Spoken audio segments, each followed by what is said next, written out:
Juan 7:14 hanggang 18. Nang ang kapistahan ay nasa kalagitnaan na, ay pumunta si Jesus sa templo at nagturo.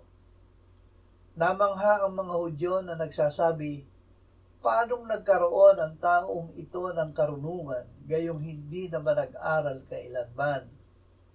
Sinagot sila ni Jesus, "Ang turo ko ay hindi akin, kundi sa kanya na nagsugo sa akin. Kung ang sino man ay nagdanais gumawa ng kalooban ng Diyos, ay makikilala niya kung ang turo ay mula sa Diyos o kung ako'y nagsasalita mula sa aking sarili.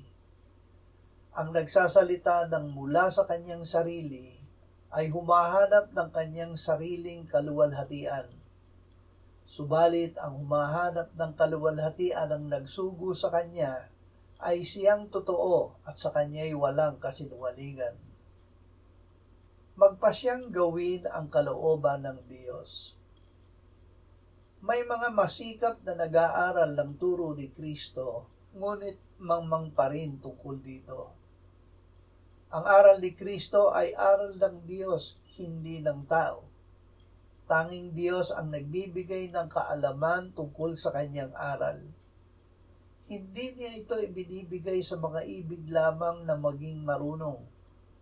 Ibinibigay niya ito sa may layuning gawin ang sinasabi ng kanyang salita. Ang paggawa ng sinasabi ng salita ay pagsunod sa kalooban ng Diyos dito sa lupa gaya ng sa langit. Papuri ang Diyos, sasabihin